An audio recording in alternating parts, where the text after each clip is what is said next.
Welcome back to the Deep Dive. I'm really glad you could join us today. Have you ever stopped to wonder why two AI models, maybe even using the exact same algorithm, can give you completely different results, like wildly different sometimes? We often jump to thinking, oh, it must be the model's complexity or, the latest algorithm wizardry.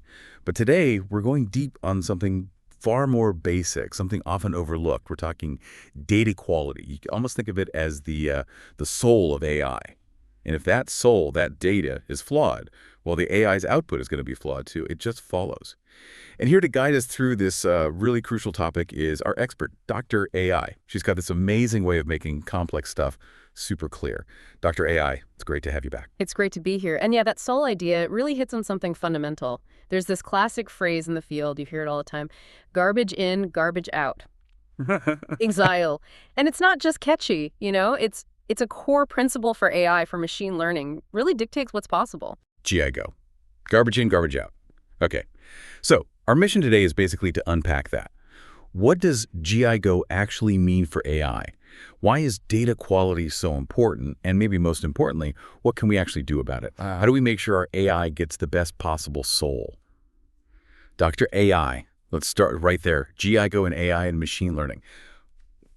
What does that look like exactly? It sounds simple, but I bet there's more to it. You're right. It sounds straightforward, but the impact is huge. Yeah. Fundamentally, GI Go means if the data you feed into a system, especially an AI model, is bad, incorrect, incomplete, biased, then whatever comes out, the predictions, the model itself, it's going to be bad too. There's really no way around it. The system learns from what it's given. I sometimes tell this little story. Imagine you're learning English, right? And you hire this teacher. Super enthusiastic, seems great. But they have terrible grammar, and they keep telling you apple means banana. Yeah. Now, no matter how hard you study, how diligent you are, you're just going to learn things wrong. Okay. Because your source is flawed. Exactly. AI is like that diligent student. It'll learn whatever you give it, faults and all.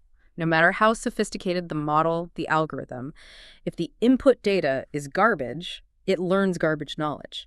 The data is the teacher.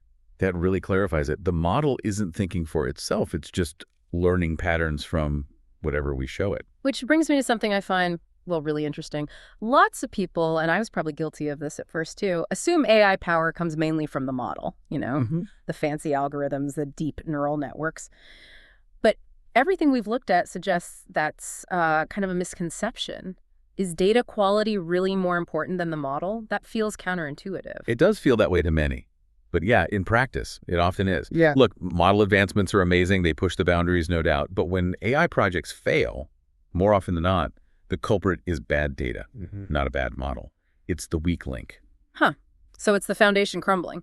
Precisely. Let me try another analogy, maybe cooking this time. Imagine a world-class chef. Amazing skills, knows flavors inside out, perfect technique, but you give them rotten vegetables, expired meat. Can they make a masterpiece? No way. Doesn't matter how good the chef is. Exactly. The ingredients, that's our data, fundamentally limit the outcome. The chef is the model, the ingredients are the data. Bad ingredients, bad dish. That paints a really clear picture. Okay, so when we talk about good ingredients, good data quality for AI, what are the key things we need to focus on? What do our sources say? Well, the research points to a few critical areas. First, data cleaning. This is the sometimes tedious work of finding and fixing errors, dealing with missing information. You can't just ignore gaps or mistakes. Right. Second, data labeling. This is absolutely crucial, making sure the data is tagged correctly. So a picture of a cat is labeled cat, not dog, or just, left blank. Seems obvious, but errors here are common. Accuracy in the labels. Yes. And third, data balance. This means making sure your data isn't skewed.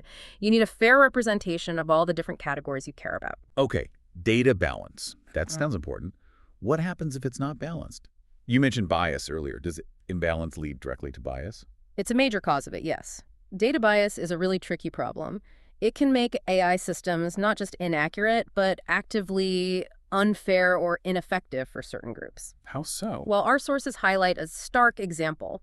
Some medical AI systems, they were trained mostly using data from, say, younger men. Okay. And the result, when these systems were used to diagnose conditions in women or in elderly people, their accuracy dropped significantly. Wow. Because they just hadn't seen enough examples. Exactly that. The model hasn't learned the patterns for those groups because the data didn't represent them properly. It's like our English teacher, again, you can't expect them to teach advanced physics if their books only covered basic grammar, right? Right. The AI isn't being malicious. Its worldview, its experience is just incomplete or skewed based on the data it learned from, which means it fails for some users. So it really boils down to the quality of the data often dictates success way more than the complexity of the model.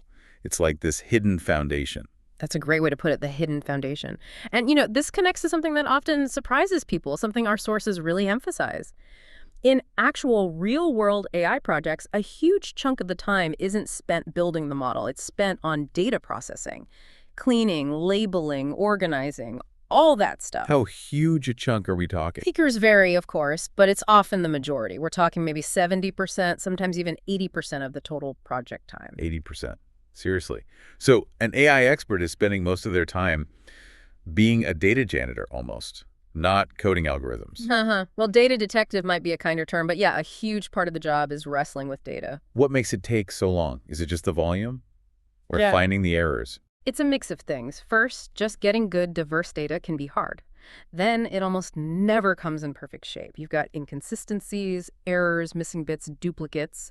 Finding those in massive data sets takes time and care.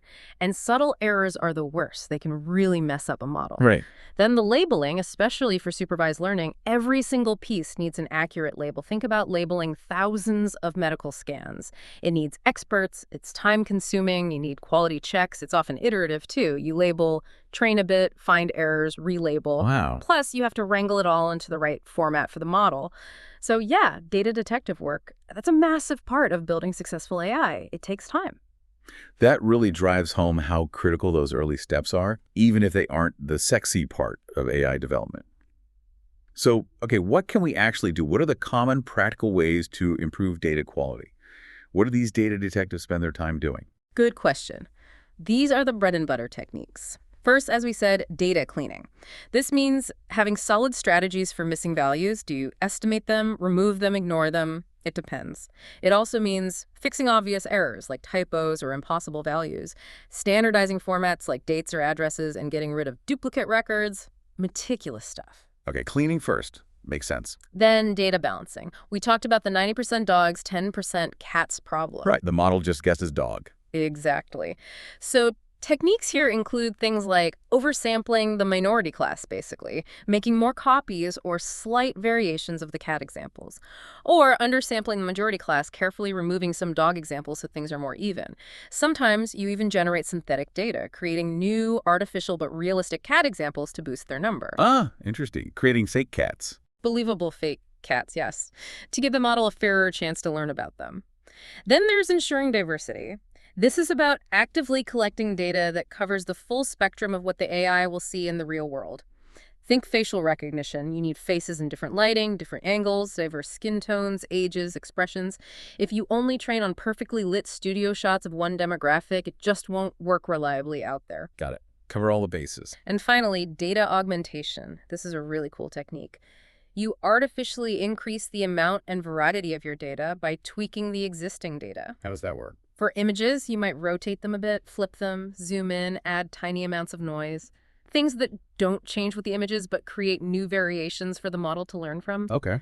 For text, you could swap out words with synonyms, maybe rephrase sentences slightly. Again, creating more examples without needing brand new raw data. It makes the model more robust. It's really fascinating how these, well, seemingly fundamental techniques, cleaning, balancing, augmenting, can have more impact than endlessly fiddling with the model itself. It really reinforces that chef analogy, or maybe like an actor in their script. Exactly. That script analogy is perfect. If the AI model is your star actor, the data is the script they have to perform. Even the most talented actor, Meryl Streep level, right? They can't give a great performance if the script is a mess full of errors, contradictions, poorly written characters. Yeah, the performance would be confusing at best. Precisely. The AI's output, its performance, is fundamentally limited by the quality of its script, the data. That data tells the story the AI learns to tell. What a great way to frame it. Okay, so we've taken this deep dive into garbage in, garbage out. And if there's one big takeaway, it seems crystal clear. Data really is the soul of AI. It affects everything. Absolutely. Clean data, complete data, diverse data. Yeah. That's what lets AI models actually work well, accurately, reliably, fairly. That's where the journey to building genuinely useful AI has to start. So next time someone asks that question, the one you always hear, which AI model is the best? Maybe a bit breathlessly. Yeah. Instead of jumping into model specs, our sources suggest a really good counter question. You can just ask them back, maybe gently. Well, is your data clean? Ah, that shifts the focus immediately, doesn't it? It does. It highlights that foundational importance of the data because honestly, without good data, even the theoretically best model isn't going to perform well. It's just trying to find signal and noise. That's a brilliant way to reframe the conversation. Mm. Dr. AI, thank you so much. This has been incredibly insightful, really peeling back the layers on data quality. I hope everyone listening feels they have a much clearer picture now of just how pivotal data is. And looking ahead, we're going to keep digging into how these systems learn. Next time, we'll tackle feature engineering. Our sources describe features as like the key messages, the critical pieces of information we pull from the data to help the models make better judgments. Yeah, almost like prepping the ingredients perfectly after you've made sure they're good quality. Another crucial step. Exactly. Like choosing and chopping the vegetables just right for the recipe. So it follows on perfectly. Make sure you subscribe so you don't miss that next deep dive. Thanks for joining us today, and we'll see you next time.